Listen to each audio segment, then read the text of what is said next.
What's up, bruh? Hey It's there. the Apostates Anonymous episode number, fill in the blank here, I have no idea. Joined with Keith Giles again for my guest host partner. I'm Matthew J. Distefano. How are you today, Keith? I'm doing good. I just had a weird thought a couple days ago. I was thinking about that the name of this podcast is Apostates Anonymous, and we're not anonymous. We're not So, anonymous. how does this work? We're not I really love anonymous. I love a delicious dose of irony.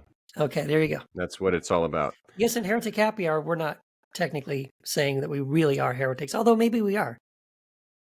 And my happy hour is not my happy hour is like regular dinner time. I feel old. Right. Like I don't have a happy hour anymore. And I'll be honest, most of the time when I record second cup, I'm not really drinking my second cup. So it's all a lie. This is all a lie. Everything you ever thought you knew about us is a lie. Jesus. Oh man. Well, I'm happy to be here for another episode, and this is a breaking, monumental, epic show because we have not only one advertiser but two advertisers today. One of them is real. Might be real and one might be fake. And hopefully you could tell which one is which. So Keith, would you like to kick off the first one, and then we'll see if the listeners can guess if it's real or fake? Right. Okay. So yes. Hey, we want to share an opportunity with everybody, all of our listeners, for something called the Wild Goose Festival, and I got to go there a couple years ago. It's a lot of fun. It's a transformational community grounded in faith-inspired social justice. It's a one-of-a-kind gathering that brings together activists, artists, and seekers from all walks of life to explore justice, art, spirituality, and community. It takes place at Van Hoy Farms in Union Grove, North Carolina. And from engaging workshops to inspiring panels and interactive experiences, Wild Goose has something for everyone. And Matt and I may or may not be there this year in person, but it doesn't matter because you're listening to this podcast, we can offer you an opportunity for $50 off the regular price of registration. So it's a great opportunity to check out the community at Wild Goose. They're committed to making positive impact in the world. So here's what you do. You go to wildgoosefestival.org, wildgoosefestival.org. And as a listener of Apostates Anonymous, you will use the discount code. Get ready. It's the letter A-HELL, A-H-E double hockey sticks, H-E-double-L. And you will get $50 off the price of an adult weekend ticket. Again, it's only good for the adult weekend ticket, not the seniors, not the kids, not any of the other options, only the adult weekend ticket. You get $50 off. So there you go. You're welcome. Congratulations. Go get it. You know, we give back here on the Apostates Anonymous. We get you $50 off, and who doesn't want to go to the Wild Goose? I would like to go to the Wild Goose. Yeah. If there's a way I could get from California to North Carolina, come on and raise up, I'll do it. But yeah. But even in spirit, and the attorneys will be there. So if you know this is not church, I have heard that the attorneys may be there. Seems like they might be there. Yeah, it seems like they might be there. People there. And you will know a lot of people there. That's from Keith, from your stories, from everyone's stories. Like you'll walk around and you'll just see people you recognize from online. I saw Nadia Boltzweber. I saw Benjamin Corey. I saw Shane Claiborne. They're just literally just walking around like, oh, hey, Shane, what's up? Yeah, it was a blast. Yeah, so $50 off. A-HELL. Go get it. Thought? Do it. Go get it. All right, so that's the first advertiser, folks. Yeah. See if you can tell which one's not real. I kind of hope that one's real because it would be nice to get $50 off to something, and we can provide that. Yeah. This next advertiser, we'll see what they can provide. First came the NFTs. Then we beheld the Never Surrender sneakers. Now we are pleased to announce the Trump panty. An underwear like nothing ever seen before, this luxury line is woven with a 50-50 blend of premium cotton and strands of Trump's glorious coif. For our Alpha Men's collection, the signature T is placed just right because we know those boys are where the president's got you by. And for our ladies, our crotchless collection is tailored to perfection. in case a certain you-know-who wants to get his tiny little hands up there. So make sure to look out for President Trump's next civil liability loss, because that's when we'll strategically be releasing this collection. And each pair will retail at $999, so you'll know they're quality made. Trump panties. Grab a pair today. Once again, it's harder and harder to come up with things that are funny because that don't seem real. Because, I mean, even the tennis shoes. If we didn't have for the tennis shoes, people are like, "Oh, that's hilarious. He would never do that." It's fake. And then he did it. Yeah. And then he did it right after he got hit with a civil lawsuit. And people don't see it, or they do see it, or they don't like what. Yeah, he's a billionaire, guys. You're sending money to a billionaire. Yes, sure, he's a billionaire. Sneakers. Yeah. And then they're like, "Well, he understands black people." That's. Oh, Did you hear that one? Yes, I couldn't believe that somebody said that. I was like, of course it was on Fox News, but oh my gosh, yeah, it's a good one. Well, he really understands the culture. The real depressing thing is that he sold out those t-shirts, those tennis shoes. The panties or the shoes? The shoes sold out. The panties are still available, right? Well, but here's the thing: if he really did release Trump underwear, they would also sell out. I mean, they would. There are some people out there who are probably eating cat food or skipping meals to make ends meet, but they will send money to a billionaire. It's really sad, and they'll vote against their own self-interest. So that happens too. Yeah.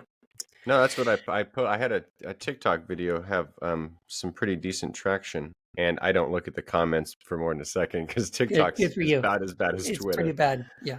I was like, oh Christ, I don't know whose For You page this ended up on, but not the people I chill with. So I don't even bother. I just post shit in there and just walk away like a fucking hand grenade. But it had some like 10,000 something. Wow, man. And I was basically the Project 2025 thing. Yes. That plan, the Heritage Foundation's plan for the Trump second term, should it happen. And I posted about I read it as a service coordinator, which I got fired from, but because of my bosses were retaliating against me wanting to resign. But when I did that job for a long time, that Project 2025, I read that as a social service coordinator, and I was like, all you poor white people who were voting for this, you're writing yourself out of all the programs that I spent years and years signing you up for. Right. And it's just so odd. You want to cut all these things. It's already, social services is already bottom of the barrel. In California, sorry to go off on a tangent. This isn't our topic today. Sorry. In California, and I'm all for it, fast food workers got $20 minimum wage, right? Except if you have a bakery attached to it. I heard this. This is so stupid. Panera Bread, and I guess the governor is friends with the owner of Panera Bread. I was like, you fuck. If that's true, fuck you, Gavin Newsom. Okay, that's true. Here's what. So we were talking about this. My wife and I and our son were talking about this because, so it's basically it excludes restaurants or fast food places that serve bread, and I'm thinking, name a fast food chain that doesn't serve bread. I think it's that has some sort of bakery in because it's so Panera Bread. Oh, okay. So it's not just serving bread, because I'm thinking McDonald's serves bread. Wiener Schnitzel serves bread. It's one that also bakes the bread in house. You make the bread there. Dude, all you have to do then is somehow is but all you got to do is change your method. So you ship the dough and then they stick it in the oven early in the morning, and then they bake their buns, and then there you go, ding. Right. They got out of it. But the point being is that social services still does not have that. You have to have an education in social services, and you will make less than $20 an hour in California. Yeah. And I'm not saying fast food. This shouldn't be pit the poor against the poor. Yeah. Right. Yeah. So, but it's ironic that but I read this and I was like, we are already at the bottom of the barrel when it comes to funding. Yes. You will vote to have less, and then you will be off of your Medicare and your Medi-Cal and your Social Security, or it will go down. Yeah. Rental assistance and mental health services and all that stuff goes away. Yeah. low cost energy programs, low cost food programs, like who do you think will be slashed first? Like Right. those things will be slashed first because there's a program in California called HEAP, and it gives you like 450 some odd dollars toward PG&E, toward your gas and electric. Yeah. Um, they always run out of funding every year. Yeah. And you're going to vote to have less funding. Okay. Yeah. Let's cut that. Well, Yeah. if you want to vote for Trump and you're poor, just understand that that is what you're doing. You're voting against the things. Like then they would come complain about, I'd have people come complain about those things. Like you vote against it. What do Right. Right. That's you're right. mad that they ran out of funding? Vote for more progressive policies. That's right. I mean, Yeah. I'll just say it. I mean, shit. I It is a don't little, know. yeah. One of those. It's one of those wackadoodle things. Like people, they're more driven by their political ideologies than common sense and logic. Yeah. Yeah, it's become like own the libs. You'll vote own the libs over your own self-interest. So Yeah. anyway, sorry to go on a little soapbox there. That's it. Sorry. Yeah, our topic, I thought, well, What is our what topic? should we what is our topic 5 minutes before we record this show? And we always That's seem to right. pull it off. So I'm not even thinking about a topic. It just came to me because I think I've just witnessed it over and over personally and Mhm. like in the broader world. Like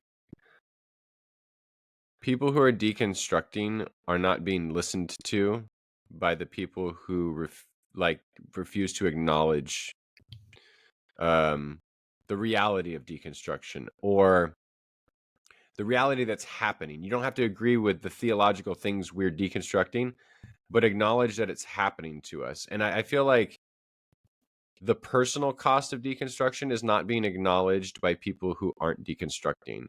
Right. And I think that's part of the disconnect there is that if you could at least listen to us why we're deconstructing or why it's happening to us or why Yeah. we have deconstructed, then I think we would go a long way toward having better conversations in Christianity Mm-hmm. instead of, I mean, I hate to say it, but I feel like people like Elisa Childers, like your platform is built on one thing at this point, which is railing against deconstruction and progressive Christianity. So how can we know that there's not ulterior motives here? Yeah. Yeah. That's a good point. I think as you were talking, I was thinking like, I think this is at least to me, this is one of the main problems. Evangelical Christians, pastors, you know, public figures like Alyssa Childers and Sean McDowell and Mike Winger and these guys who have their YouTube channels and stuff, who have really made a focus on attacking progressive Christians and deconstruction and all that stuff. They can only react to deconstruction based on how it hurts them. In other words, right, you know what I mean? That's their perspective. Their perspective is deconstruction is a threat to me. Deconstruction is a threat to my church. Deconstruction is a threat to my belief system. And so that's why they're reacting that way, right? This is bad. These people are evil. This is dangerous. You need to avoid this. Stay away from this. Let's discredit their main authors and speakers in that world. Let's look for ways, to make them look suspicious or dangerous or untrustworthy, because that's their whole position. They're only thinking of how deconstruction impacts them. They're not thinking at all about, I wonder what it feels like to go through this. I wonder what it feels like to question the faith that you were raised with your entire life. And that's why they're writing their books and doing their YouTube clips and videos and stuff without ever stopping to ask those questions or to think about what it's really like, because it is painful. I mean, it's not fun. It's not sexy. Okay, so let me ask you then, is it the same case then? Because okay, that's true about pastors with platforms or Mhm. content creators with platforms. Is it also then true on the personal level? But the attack, is it because people who don't have platforms also react in a similar sort of way. Like Like who doesn't have a platform that reacts that way? What do you mean? family members, Oh, okay. church members, Yeah, okay. people I in the see what pew, you're saying. they'll Well, in that still case, have the reaction, and they won't actually hear. Like I'll give you a good example. okay. When I was deconstructing, after I deconstructed, I met up with some old friends who weren't even church people, and they had admitted to me that it had been acknowledged that Matt was angry, Matt was lashing out, Matt was this and that. Okay, because of my deconstruction. So that's Yeah. that's how when you kind of attack the system, that's how you're viewed. Yeah. We that same friend, and I hung out with him at a bar one time, and this other guy we knew came in. He had been arrested multiple times in bar fights, battery, like had an actual anger and drinking issue. And the way that guy described it was, yeah, I'll change his name. Steve's got a little bit of an anger issue, a little bit of a Mhm. drinking problem. Mhm. And it's just like when there's actual like jail time and battery, we talk about it in euphemistic ways. Yeah, When, everybody struggles but with Matt, something. who has like, I'm not saying I'm perfect, but I've never been arrested, and I've never, especially for something violent. You didn't get Like arrested for deconstructing, of right? all my issues, like anger's not really one of them. Like Mhm. I've got a lot of issues that we could talk about, but anger's not really something that, I mean, if anything, I don't get too high or low in that way. Yeah, Like yeah, yeah. I'm too flat. But the Yeah. way we describe Matt based on hearsay was, oh, he's really angry. He's lashing out at people. He's this. Yet the person who's getting in actual bar fights has a little bit of an Yeah, anger but he's problem. he's a good guy though. He's fine. Yeah. Right. He's getting his shit together. And it's just like, oh, that's really weird because, I mean, shit. Yeah. Well, no, okay, so that's a very good point. Because I think again, and this gets to our topic, right? The fact that there again there's an emotional, psychological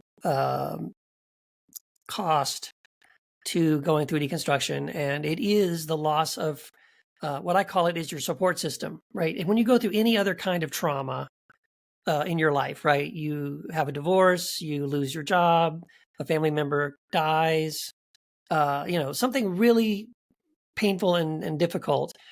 Most of us have a support system that we can fall back on, people that are there for us to help us through those difficult times, right? And who are those people? Family members, um, good, close friends, and if you're a Christian, your church family and community, maybe your pastor or a prayer group, a men's group, something like that. And so those are your support systems that you can lean on as a Christian when you go through trauma. But when you deconstruct, and what we're saying when we say deconstruct is you just have a doubt about a certain theological belief. You've changed your mind about hell or the cross or the second coming or the inerrancy of scripture or something like that. And you voice that doubt or question to those same people, your pastor, your friend, other church members, family members. And their reaction is to reject you.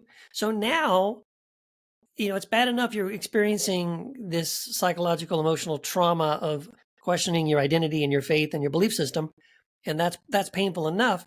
But now the support system you would normally rely on is not available to you. Because those people have turned away from you because you've changed your mind on these things.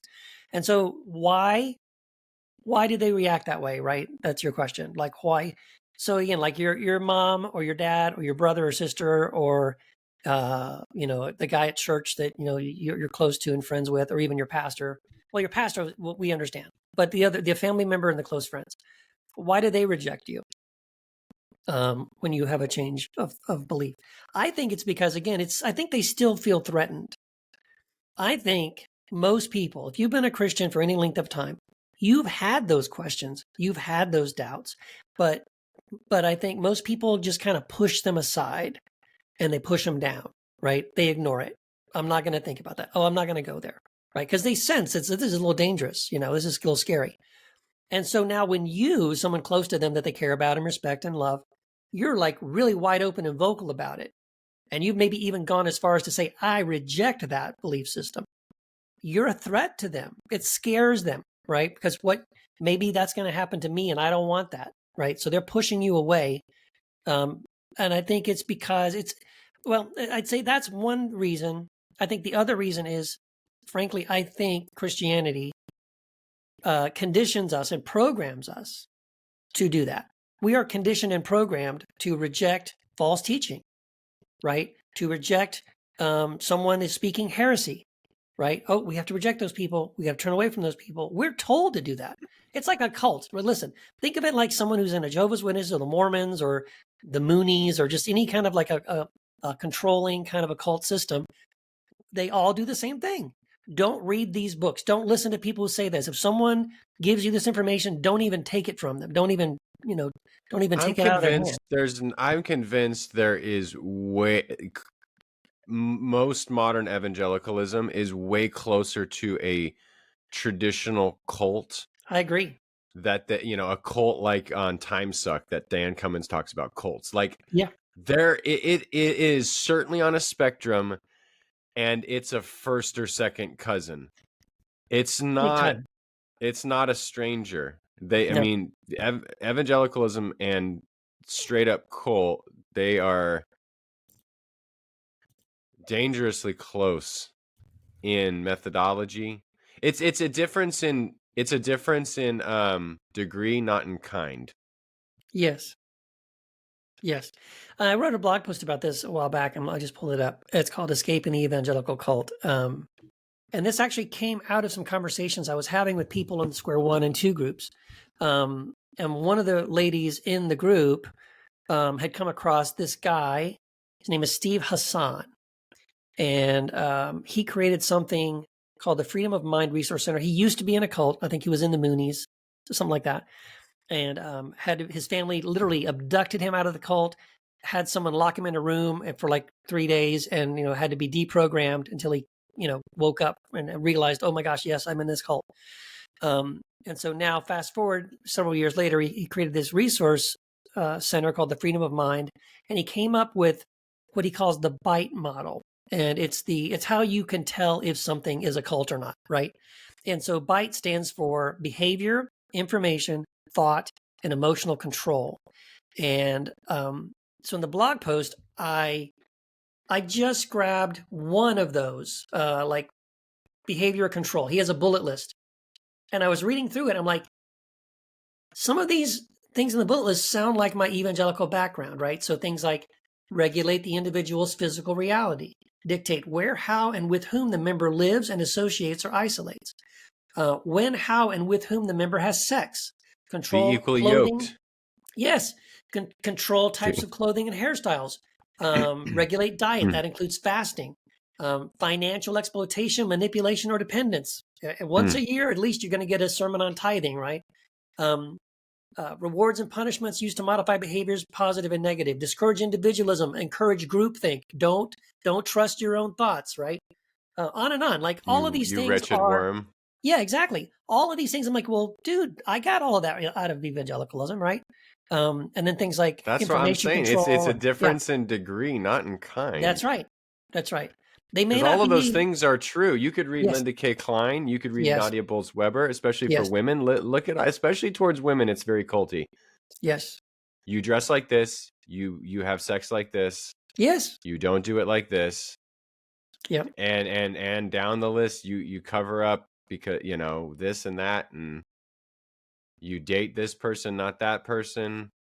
Mm-hmm. You have this career, not that career, or no career, especially. Yes.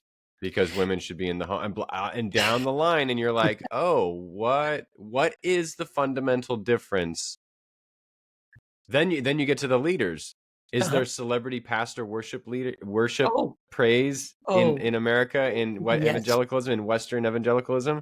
Yes. The fact that Brian Houston can still have a church, and it will be a bigger church, and he will make money. Driscoll can still have a church. Mark Driscoll has a huge church. Podcast series exposing all of the horrible shit this guy did, and now he is still back in the pulpit again. Like, are you kidding me? It's crazy. Shout out to the new evangelicals, but Mark Driscoll is still bigger than them. Yes. And new evangelicals are crushing it. Yes. Yes. And I'm glad I know Tim. He's a great guy. Yeah. But so think about that. As successful as, and I've been thinking about that in regards to deconstruction. Yeah. Elisa, calm down. Our churches are really, really small, and our leaders are still smaller than the leaders who abused people for 10 years, had podcasts made about them, had documentaries made Yeah. about them, and they Yeah. still have more followers and more impact than some of the biggest quote unquote progressive Christian leaders in uh in the world today. Yeah.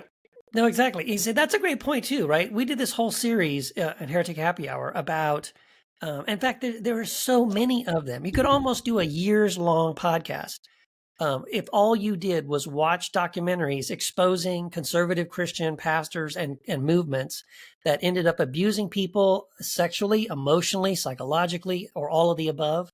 There are so many of them, right? We couldn't even keep up with all of them. And so, like, all right, where are the progressive Christian cults? Where are where's the documentaries about the deconstruction, manipulation and shit? Like, so what's the real danger, right? This goes to an even bigger issue, right? Again, shout out And to I'll Tim Whitaker. interject, and it's not to say progressive leaders with large followings Oh, won't sure, make terrible mistakes. sure, of course, no, exactly. And well, But we could even listen. Let me even mention one, Bruxy Cavey. Bruxy yeah, Cavey was a hero. I thought he was awesome. He wrote the forward to one of my books. I had to get someone to replace that. Thank you, Maria Francesca French, for helping me out on that one. So yeah, it's not that doesn't happen. You're right, it does happen, but it's not to the degree where we're drowning in these kind of conservative Christian churches and cults and movements that have just screwed some people up forever. But anyway, yeah, that whole thing is what was I going to say? It goes to shit. I just lost my train of thought. What was I going to say? old man Giles. Yeah, it just it was right there. Maybe it'll come back to me. But yeah, so oh no, okay, here that's what I was going to say. Thank you. I was I knew going to you'd say find it. what's through the it. real threat? The question is what's the real threat to Well, Christianity as a movement? What's the or the your or the soul.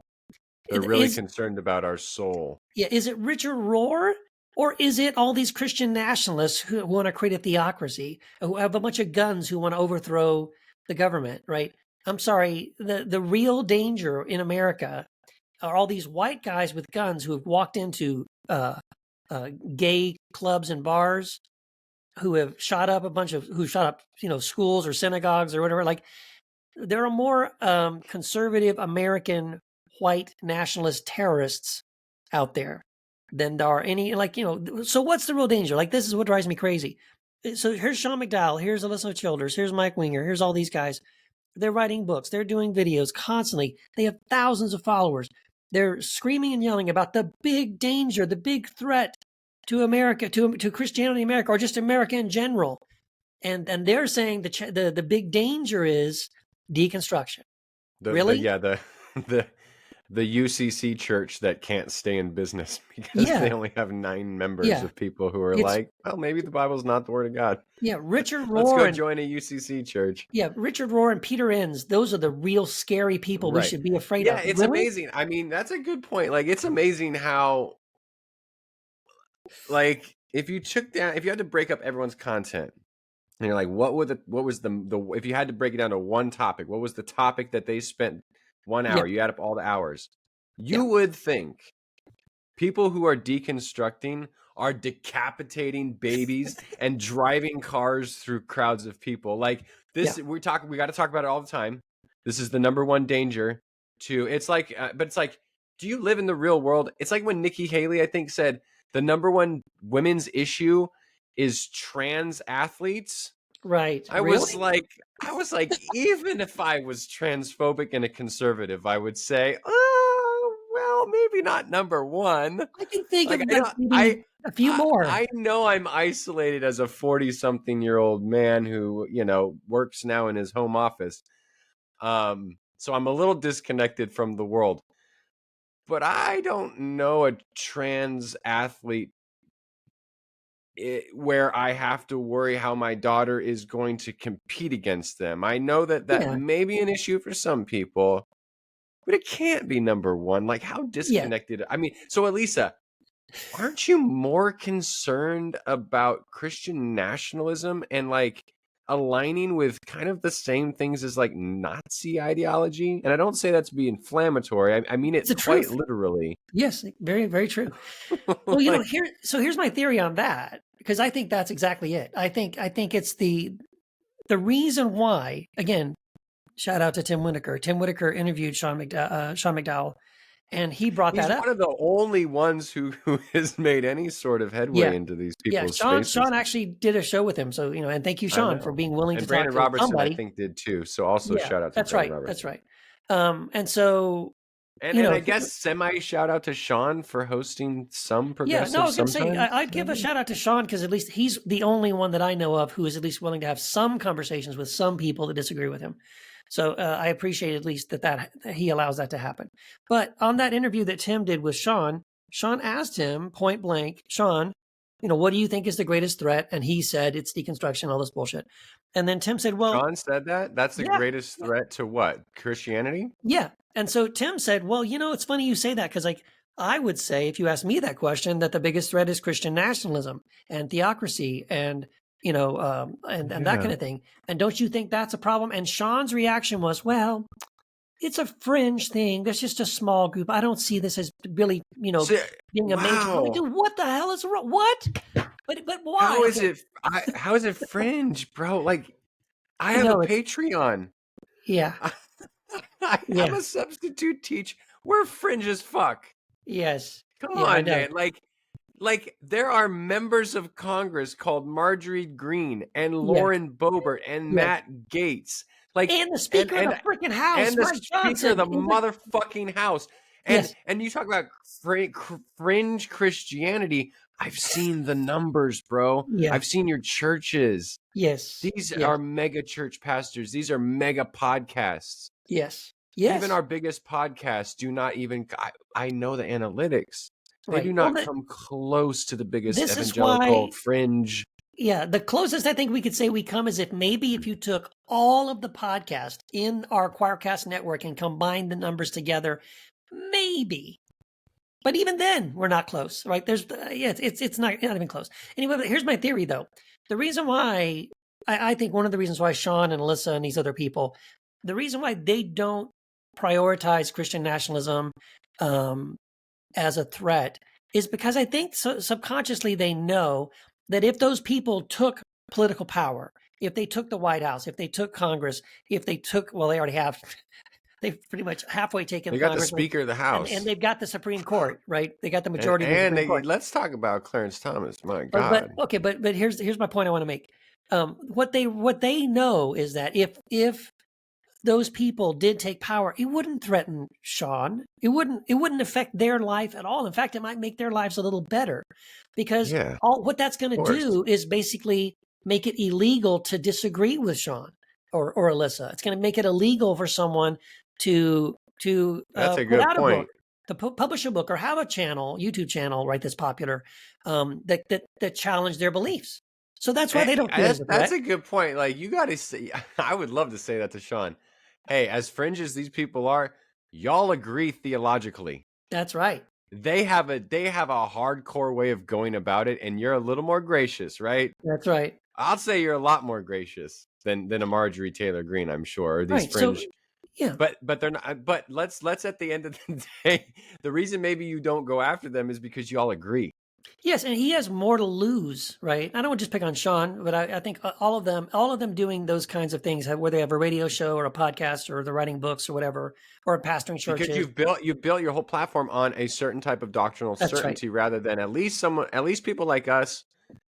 I have not built my whole platform from the start on any sort of certainty. So I will tell you that I disagree with my former books. Yeah. At least in part. That's right. And I will still say that they are important and they're part of my story and my journey. So my whole platform at least gets to ebb and flow of where I'm at now because I'm being genuine. Right. If Sean really, or I'd pick Sean, more Lisa. Yeah. If she changed her mind and couldn't help it, because deconstruction happens to you. That's right. It does happen. So you never know what's going to come knocking at your way. You either have to risk losing your platform or be disingenuous, and both of those decisions are terrible. That's right. I never have to make that decision because I could say, Yeah. fuck, I don't know if I believe any of this shit anymore. Right. And I'm not Yeah. going to lose a follower Yeah. because my followers are like, my readers, they're like, yeah, I mean, you've always been like that. Right. That's Yeah. why we're here in the first place. Yeah. Well, yeah. I mean, I have lost some followers, I think, when I shifted from the Jesus stuff that I did, kind of the basic deconstruction stuff, into like Sola Mysterium, Sola Deus, probably with the Quantum of Things of Jesus book coming out, moving away from Jesus only, even scripture based kind of things, into like saying, well, there's other Well, sources of truth. you had a platform where people who were more conservative could tolerate, because even you had the same thing happen in Heretic Happy Hour. Yes. Once you were even associated with people who cussed, or Jamal, Oh who was yeah. way Oh out yeah. there theologically or whatever, you had Yes. people worried. No, yeah, exactly. No, there's been stages of that and layers of that. That's right. Yeah. Yeah. And I will say, I mean, well, a couple things. So one, I would say, for me personally, it does suck. It is pretty painful, right? Like, I look back and I can see there were people during that time when I was still writing the Jesus On series, right? Where I was being embraced by a lot of these other authors in the progressive space and the deconstruction space. They were writing forwards to my books. They were writing endorsement quotes for my books. We were doing shows together. We were doing, videos together, podcasts together. Um, I felt very welcomed into that group of people. And now a lot of that's dried up. Not 100%. Some of them are still cool with me. Yeah. But there are some people that, like, for example, I know I won't even bother to send them an email and ask, like, hey, would you give me an endorsement quote for my, I know they're not even going to touch it. So it sucks, right? To kind of That like does. experience that rejection. But so let's say though, but that's just a minor thing. We're talking, this show is about like just people that don't have like we were saying, don't have a platform and things like that. But the other thing I wanted to say about it was, so we're talking about Alyssa and Sean and how they have so much more to lose by changing or deconstructing or speaking out against Christian nationalism or things like that. But I would say, again, like when I was doing Square One and Two all the time and doing these Zoom calls with people, every time I did it, I had pastors in there. And they were pastors. Sometimes they were pastors who were actively pastoring a church, but deconstructing. And they're secretly taking my Square One course, who would say, like, if my congregation knew I was in here, I'd lose my job.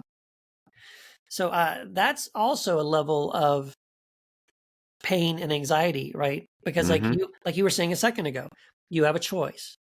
You can be honest and tell everybody, hey, I don't believe this anymore.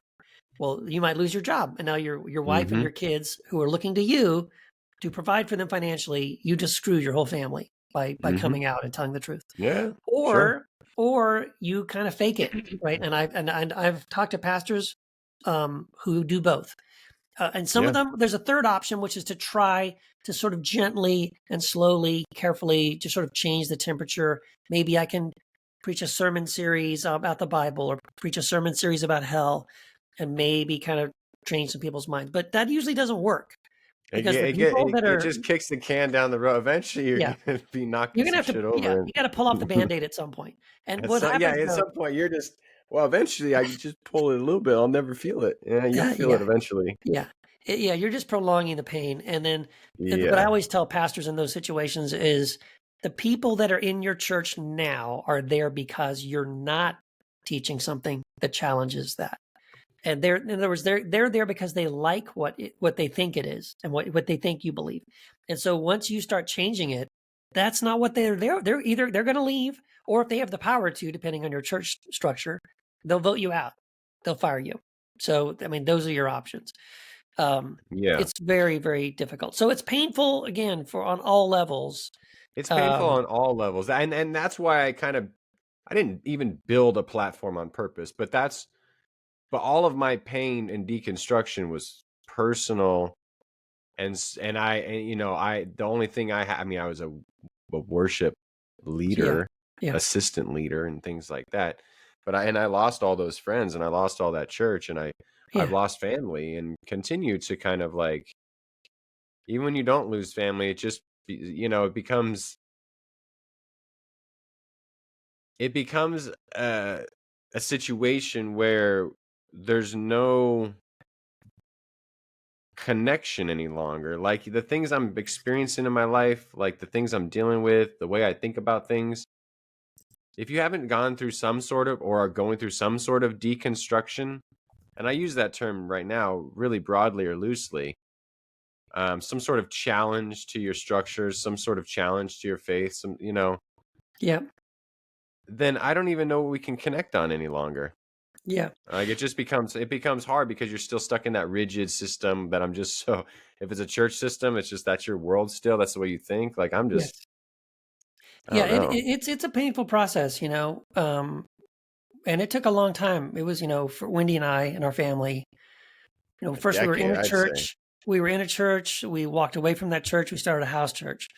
That was painful. We lost people and friends there, right? Well, then we started changing what we believed throughout that 10-year, 11-year period that we did that. Did the house church thing. And again, every time I changed my views on something, I also lost relationships. And the thing with family members too, like I wouldn't say I lost family members, like they won't talk to me or something, but we get together for family, things and do stuff together. But what I have lost is just sort of that transparency. Like I can't talk to them, and they like because they know I've changed my mind on things, and so there's like this Mm-hmm. unspoken thing of like, well, we won't talk about theology or politics. So, and so we talk about all kinds of other things, but it always feels like the elephant in the room. Like, well, I just can't be myself, and like whereas they used to ask me about my next book. Right. Oh, Keith, what are you Mm-hmm. working on? What's your next book? What are you doing? Like, Yeah, how's your book I going? don't even, Oh, we just I don't even avoid say that. anything. They Yeah. act like I don't even have a job. They act like I don't do Uh-huh. anything. I just sit around all day on my computer. Because that's just never even Well, you do. conversation. Well, I do, but what I do at my computer is write blogs and books and do podcasts, right? And so yeah, they just and so there's a loss of just sort of honesty. I don't mean honesty in the sense I'm lying, but honesty in the sense of like I can't be my full self. Oh, And totally. that's sad. It's sad that I can't Yeah. be fully known and accepted 100%. Mm-hmm. Yeah. Yeah. It sucks. It does suck, and that's why I wish people understood about it. It's almost like you pit deconstruction against non-deconstruction rather than, well, if you just at least listened to us, even if you're not deconstructing, and like we said, you don't necessarily choose to deconstruct. You don't. Right. I mean, if you earnestly believe what you believe and you're convinced of it, by all means, and it tests out, and you're Yeah. convinced that, I don't know, you really believe that gay people go to hell. I mean, you test that out. I mean, I don't know where you tested that out, but Yeah. if that's what you're convinced of and you don't want to deconstruct, fine. But my God, I would really want, well, first and foremost, I would want like family and friends to listen to people. Yeah. You'd think they'd be the first. Yeah. Especially, I mean, what a great story. If you really believe in hell, you really believe backslidden Christians go there, like, why you give up so quick? like Right. Dude, like I'm going to hell. Don't you isn't care? my eternal soul at risk here? Can't you Yeah. get past some of my snark and attitude to save my soul? Right. Like Well, if but I look, was in a burning molten lava yeah, and you came to the edge and be like, I'd rescue you, but you've been a bit of a dick on Facebook. It's right. like, well, Well, who's the dick here? so okay, Christ. but this is also though part of the pain, right? So it's not my personal experience, but I have several good friends. There's one person in particular I'm thinking of, who's in the Square One, and she's in the Square Three group now. Former Oh, she skipped missionary. two? Just No, kidding. she went through 1 and 2, but you I'm land in 3, kidding. so she's in 3 now.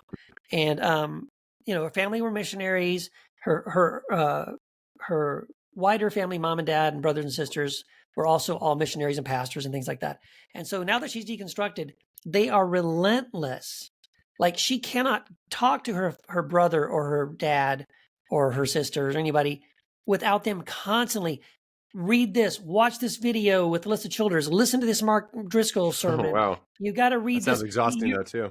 So that's part of the pain. Like, what she's trying to do is say to them, look, if you want to see your grandkids anymore, you need to stop.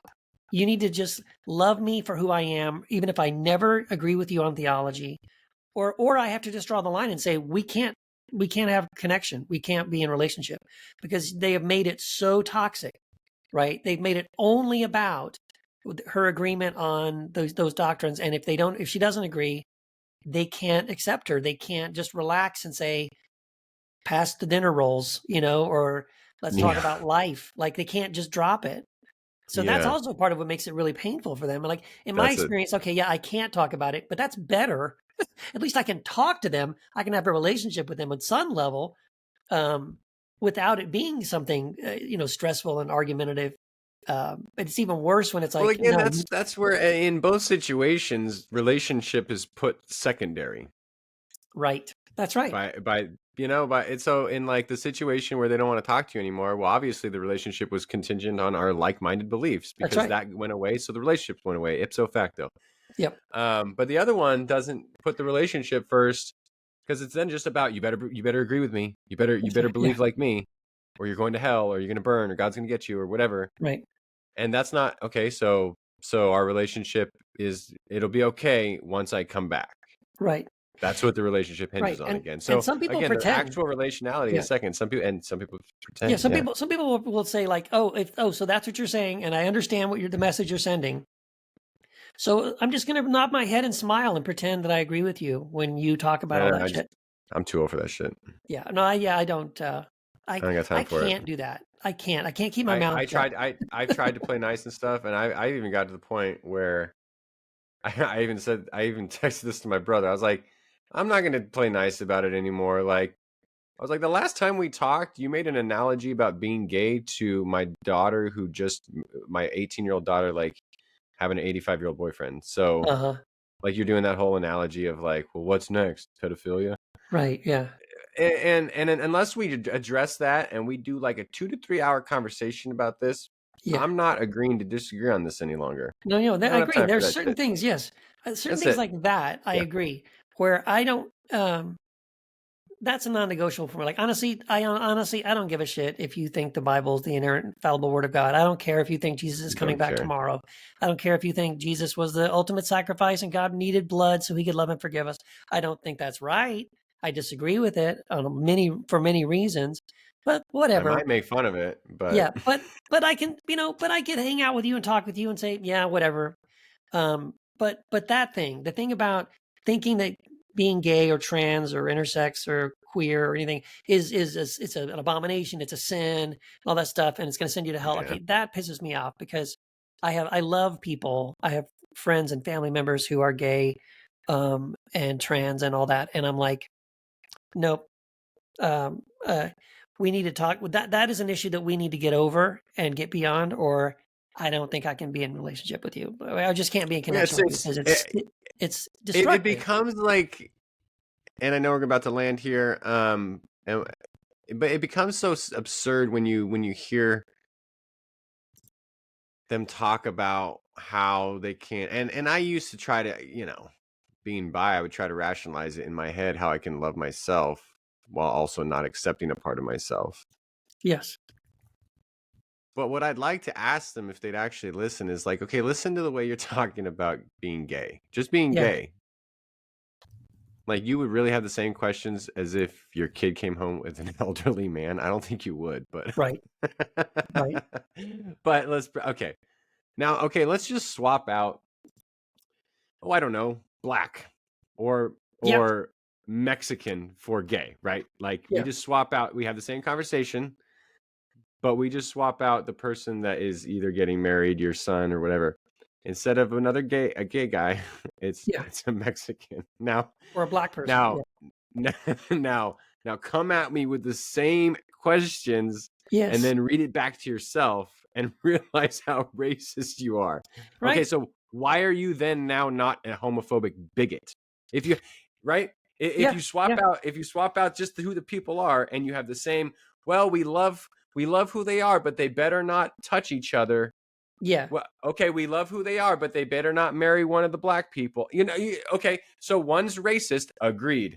The other's not homophobic, according to the Christian? And you can't say How? one of them is biblical and one of them isn't, because you could use the Bible, and people have, to argue for racism Scarily so. and for No, I did that actually. In the book Jesus Untangled, I started You the did it chapter. to James White too. He got all tangled up talking about his blackest friend. But in Jesus Untangled, I had a quote from an old I can't remember his name now, but he's like a really old, great, like pastor, right, name, and can't think of it at the moment. But I quoted him, and it was a statement about it was essentially something like, anyone that tells me that homosexuality is godly or biblical is arguing with me, against the scriptures. They're arguing against the word of God, blah blah blah. And so I put the quote, and I said, many of you might read this and agree with it. I said, but just want you to know, that's not what he actually said. The original one, I just traded the word homosexual for slavery. Yeah. And that's what he was talking about. And I'm like, it's the same thing. They have the same energy. They bring the same question. And it's the same argument, right? The same argument. It's the same argument. The Bible says, therefore, I get to treat these other human beings as less than human. Yeah. It's wild. Like, and then if you stand up for yourself in that way, then you're just, well, why can't you just agree to disagree? Or why you got to be divisive? It's like, huh. Yeah. That's odd. That's an odd thing. Like, just again, swap it out for any other person. Look, that you would know is absurd. I want to own slaves and you don't. Can't we just agree to disagree? Can't we agree to disagree? I mean, like at what point do we just not agree? At what point do we be divisive? Because there has to be a place for divisiveness, right? Oh, the country's so divided. Yeah. And I agree there needs to be a lot more coming together. But we do need to divide on some shit. Yeah. Because if you're an open Nazi, I can't be like, well, let's agree to disagree. Right. Well, the Holocaust was fake. Please don't clip this out of context. No, we can't agree to disagree any longer. The earth is flat. No, we got to divide on that shit. Yes. At some point. I don't want to excommunicate you from society, but you're wrong, and we got to say you're wrong. Well, for me, the line would be... And you shouldn't be in charge. Yeah, for me, the line would be not are they right or are they wrong. For me, the line would be, is what they're saying and the belief that they're holding and promoting, is it hurting other human beings? And to me, the anti-gay, anti-trans, all that language, it demonstrably, we can prove 100%. There are kids killing themselves, committing suicide over this kind of language and this kind of behavior and these kinds of thoughts. And so I have to oppose it, if for no other reason than people are dying and it's hurting people. It's causing them pain. So I can't. And if you think the world is flat, I just think you're silly. But I mean, whatever. You also shouldn't be in charge. Like, you shouldn't be a teacher. Shouldn't be. Just in a homeschool. And I don't want you flying my plane if you think the world is flat. If you do, fly it high enough so you can see that it's not. Just I don't want to be in it when you find out. Exactly. All right. Well, folks, don't forget that if you want to go to the Wild Goose Festival, A-Hell, apostate-hell, it could be asshole-hell. It's A-Hell. A-H-E-L-L is going to get you $50 off wildgoosefestival.org. Yep. I believe it was. Yep. 50% off. So go on over there, 50% off. $50 off. Not 50%. They're going to come back and be like, you gave 50% off my phone. $50 off. That's right. Which I'm guessing it's more than $100, so it's not 50% off. Right. Also, please rate and review this show. If you listen to this show, why not give a rating and a review? Come on. That's how our AI algorithmic overlords bless us and curse the other ones that don't. This is a quid pro quo system, unlike our Lord and Savior Jesus Christ. Peace and love. Listen to everything on the Choircast. Subscribe. Tell your friends. We'll see you in 2 weeks. Bye. Peace out.